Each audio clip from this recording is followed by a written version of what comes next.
have huge incubation hubs promoting startups and entrepreneurs. Where does Assam stand in terms of promoting and supporting the entrepreneurs with their startup ideas? So, entrepreneurship is not mere education, but it is an ability to critically think, identify a need, and also have the ability to invest in that idea, have the ability to fail, promote the idea. Also, since Assam is a gateway to the Southeast Asian countries, it's very, very closer to the Southeast Asian countries, whether you talk about Bangkok or Singapore or Malaysia, Vietnam, and the Southeast Asian countries into the picture. And therefore, we have many companies which have come here to collaborate with us, like Google, Microsoft, L&T, right? We also have, and the themes were very well integrated. Themes were like, for example, peace building was a theme. Future of work was a theme. Shared governance was a theme. From big majors, in fact, the Tatas have collaborated with the Government of Assam to invest in modernization of all the polytechnics and the ITIs. Just like, we shifted from agriculture to industry. From industry, to some extent, we shifted into IT. Now, with peace coming to the state of Assam, the youth of this state and its rich culture are actually on the cusp of development and much better than rest of the country, because the Northeast.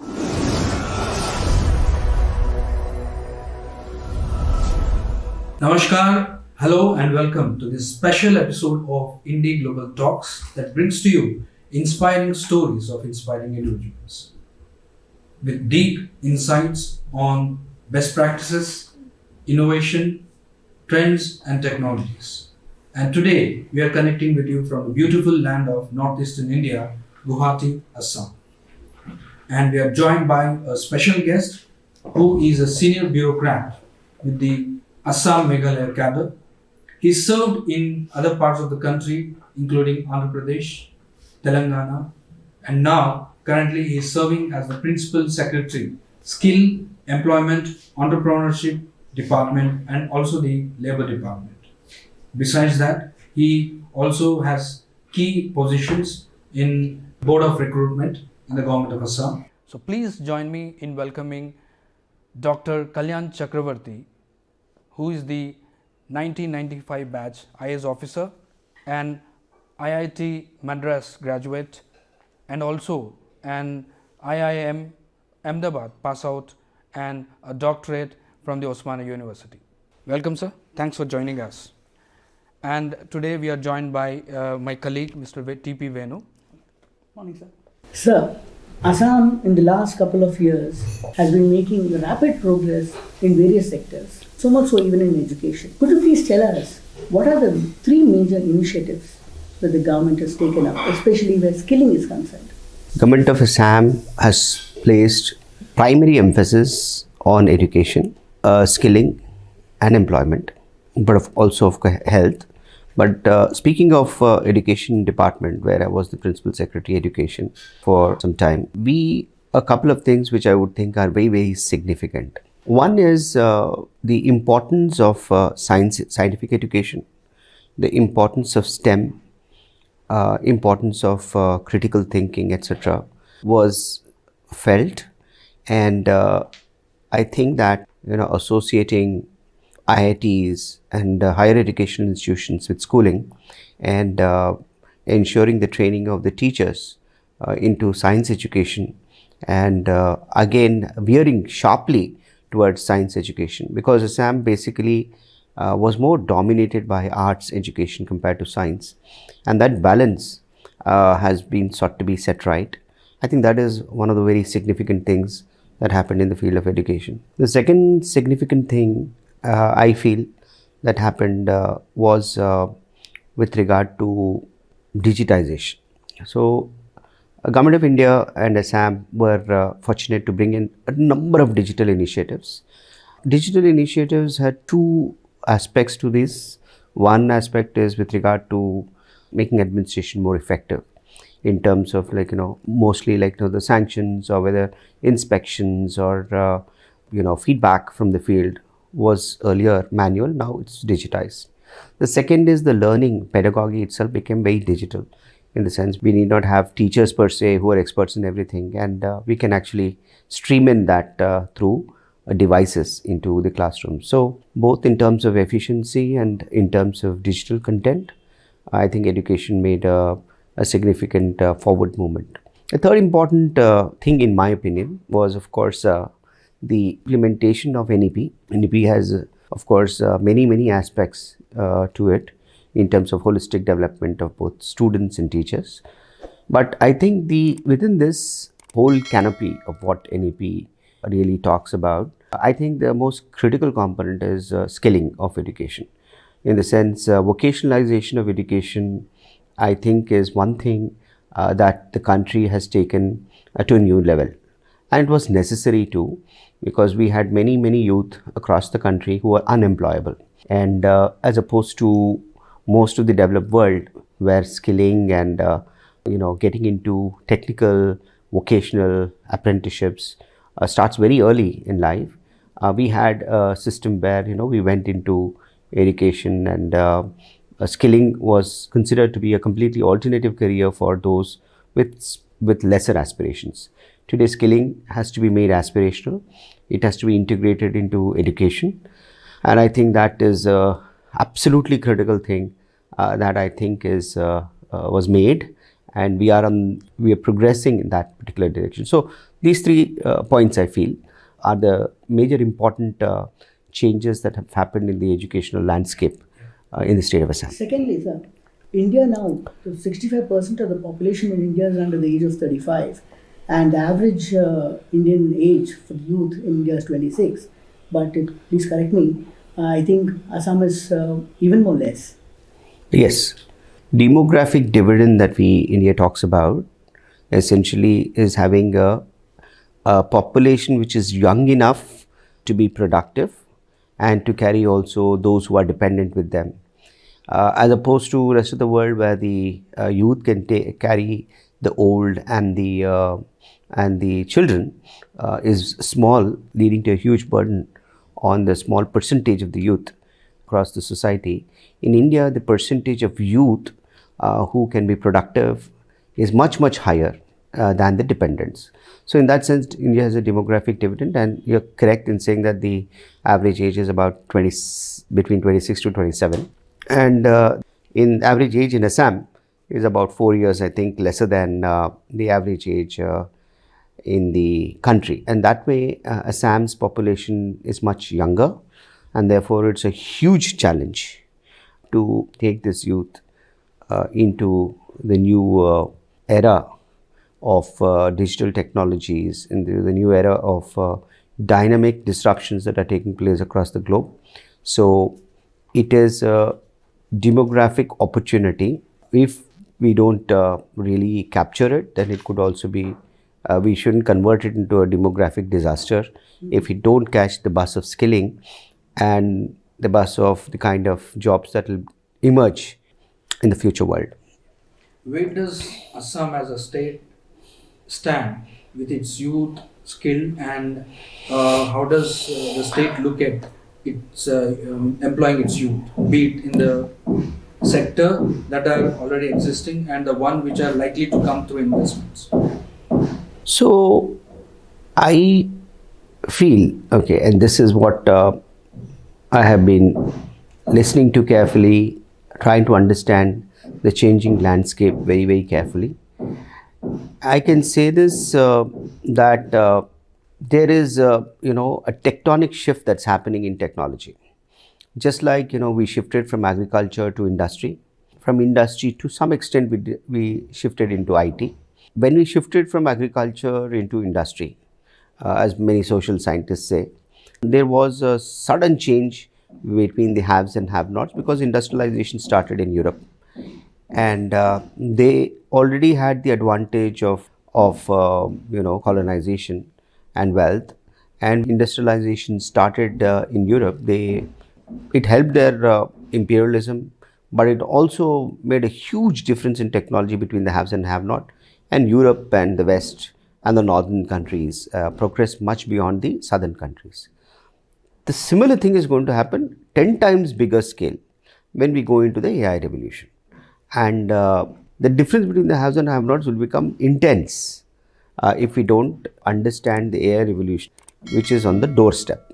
And therefore, in the landscape of skilling and education, digital technologies will play a significant role. So, learning about programming, AI, and modern technologies right from class 6 onwards is an absolute necessity for the nation. I mean, if the next generation has to go forward.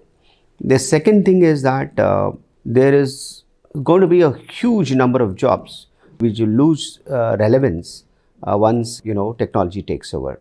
But therefore there's a need to do a complete skill gap analysis and how technology can be used in various fields, whether it's agriculture, whether it's industry, whether it's smart cities, whether it is rural development, etc. Today, how best can we invest in technologies? How best can we use AI in every field of life?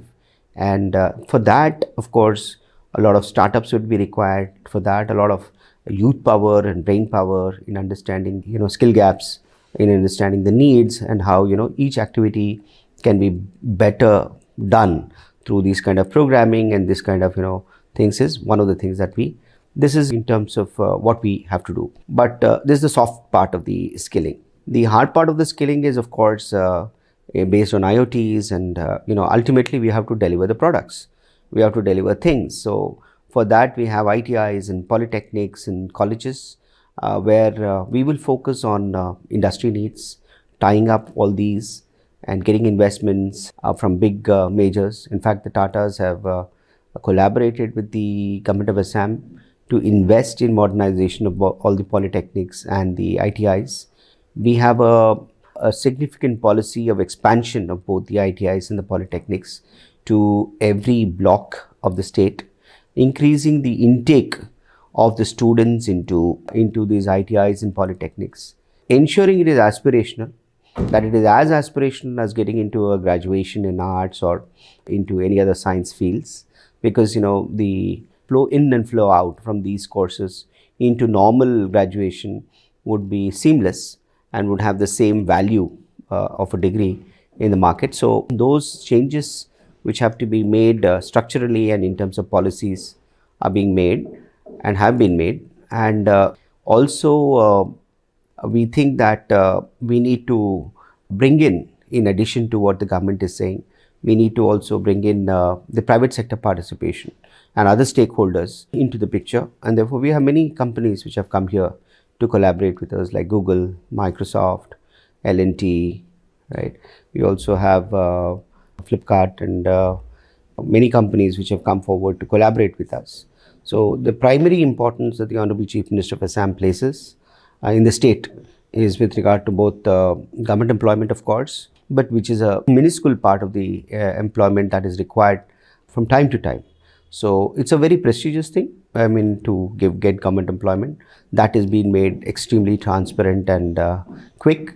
And the private sector employment through skilling that we are redesigning, in sense of, we will have government trying at each and every block and each and every district to have youth officers who would take this particular exercise of finding out who is employed or who needs training and who needs to be employed where, and connecting the youth with the industries is an exercise that we are going to take it right down to the ground level. So both in terms of skilling and in terms of finding the right fit for the youth is going to be the most important priority as far as the government is concerned.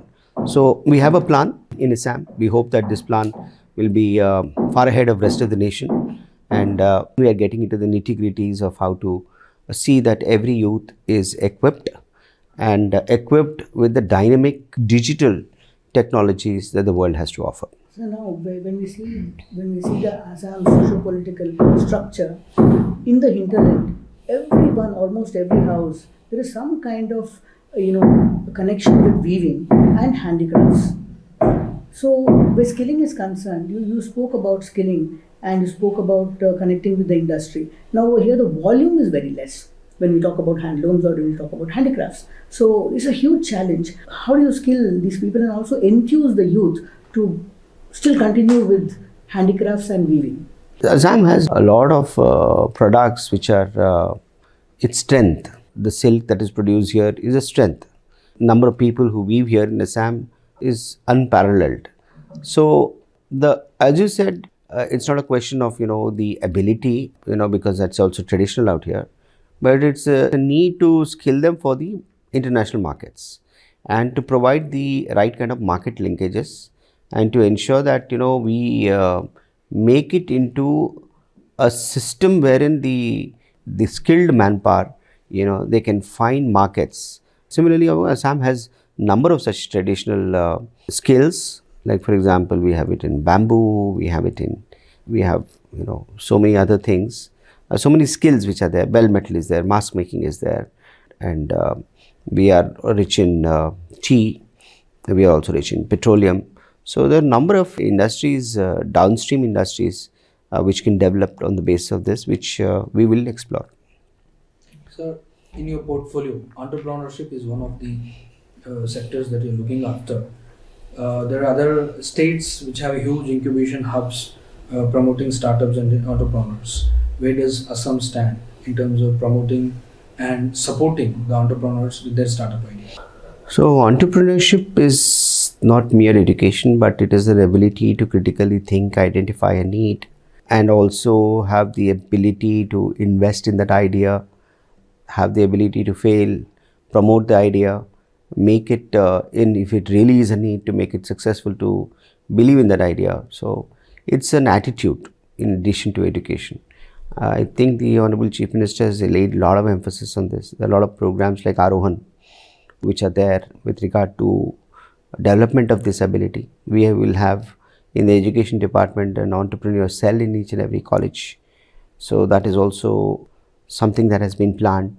And entrepreneurship, in a sense, if you look at even the Panchayat and rural development, there are a number of self-help groups which are being taught entrepreneurship, and it covers almost all the women of the state. So to that extent, they have a lot of entrepreneurial ability in terms of women, in terms of now schooling, etc.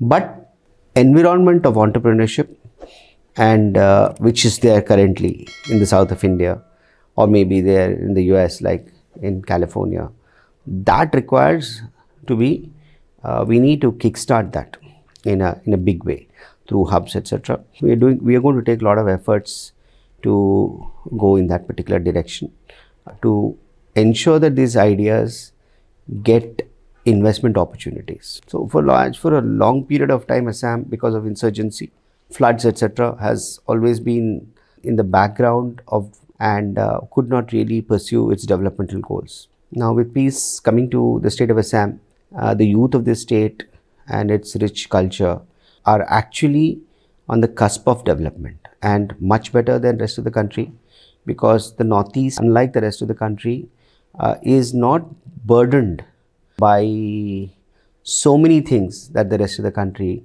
is burdened with. And here there is also women empowerment to a large extent, and that means about almost 50% of the population has a greater strength compared to rest of the country, in the sense that of course in the rest of the country also women are progressing fast, but traditionally also in Assam women have always been empowered. So I would say, like, if the biggest revolution that modernity has brought to the world was gender equality, because it unleashed the power of women.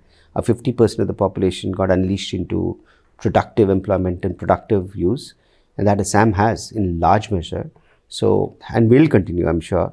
And there is support Assam's potential to grow because of its strength, inherent cultural strength and women's strength, is much higher than the rest of the country. And only thing is, if the remoteness is also because of we have now a new aviation policy, the Act East policy, connectivity. In a matter of another decade or 2 decades, you will see Assam as the brightest spot in the country. Great, sir. Assam served as the host for G20, and also it's the inception state for Y20, Youth 20 Festival. Could you tell how it served the purpose and what was the discussion and what were the outcomes of this Y20? Y20 outcomes, this was just an inception. Y20 outcomes will be much later. But Y20 had 5 themes, and the themes were very well integrated. Themes were like, for example, peace building was a theme. Future of work was a theme. Shared governance was a theme. Climate change was a theme. And health and well-being was a theme. So these were the 5 themes which are there. As you can see, peace is critical. And Assam had models to show as to how we could bring about peace by, not by force, but by reconciliation and meeting people's aspirations. Youth in governance is absolutely critical because youth can bring a feedback. Youth have aspirations which have to be taken to because they are the future. Yeah. They are the biggest chunk of our demography. And if their aspirations are not reflected both in administration and the political domain, then we are not really meeting the goals of the society. So in the sense that how youth's role in governance and in policies have to be increased was taught. And then as I said here in Assam, youth officers or youth-led development right up to the block was one of the things that probably Assam can contribute to the rest of the world. Then with regard to the third thing with youth future, we spoke about that 4.2 industry 4.0 and a need for adapting to the dynamic changes in the future. So there how we need to promote the youth to get into those was discussed, and Assam was in tune with others. With regard to climate change, of course, we were NIIT and we could show that there are a number of technologies which can reduce carbon, which can be green based, how green jobs are going to be important, and how climate equity has to be done, because it's the West which has done most of the damage in terms of carbon dioxide emissions, and how Indian technologies can help reduce carbon dioxide emissions and how we can do that was discussed. And finally, health and well-being, of course. Assam is pioneering in its health outreach. So all this was discussed in the Y20. We submitted our perspective to the Y20 Secretariat and to Government of India. Hopefully, a dialogue will find place when G20 will finalize its policies for the youth in the world. Great. Sir, Assam considered as the gateway for other northeastern states as well, and also it is a gateway for Southeastern Asian nation. So what would be your message for the people who look up to Assam and other northeastern states as a place for investment or opportunities and the collaborations that could happen? See, the Honorable Prime Minister says that the Northeast is the place from where future growth will come. A tremendous amount of emphasis and tremendous amount of focus has been given on the Northeast. Assam considers itself as one of the sisters of the Northeast and has always taken all the sisters together. You're aware that we are trying to resolve all the border issues which were perennial, but we are now sitting together to resolve all the issues. We are collaborating together in almost all the development projects. The kind of spurt in activities, both infrastructural and human development in the Northeast is also perhaps unmatched. And many of the models of Assam in terms of DBT, in terms of many social and infrastructural schemes are now being looked at as models for the rest of the country. So if that is the case within this last few years that we've had, I would think that this is the place to invest for the rest of the country, investors in the country and across the country. Also, since Assam is a gateway to the Southeast Asian countries, it's very, very closer to the Southeast Asian countries, whether you talk about Bangkok or Singapore or Malaysia, Vietnam, and the Southeast Asian countries. As the crow flies, is closer than many of the cities in the mainland India. And once the communications improve, the markets here will open up. So one is, of course, the development that is happening in Assam is itself should be a good factor to bring in investment, because there's a potential. Yeah. Second is it opens the markets, the land routes to the Southeast Asian countries. So any investor should look at this as a long-term investment. And the government is also very keen that there should be ease of doing business. And under the Honorable Chief Minister, we have seen tremendous progress in the ease of doing business and a lot of transparency and progress. And so I think that any genuine investor, thinker, future business analyst will consider the Northeast and Assam as the future of the country and would definitely come and invest. So as an officer of the state who has been associated, I would say that we are very, very eager, cooperative and helpful to any investor who will come to the state of Assam to invest. Thank you. Thank you very much, sir, for joining us for this special episode of IndiGlobal Talks. So that was Dr. B. Kalyan Chakravarthy, a senior bureaucrat with the Government of Assam, Principal Secretary for Skill, Employment, Entrepreneurship Department, also the Labour Department, and several other key positions he looks after.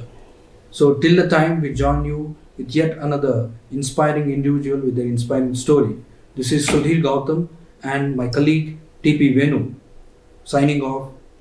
Thank you.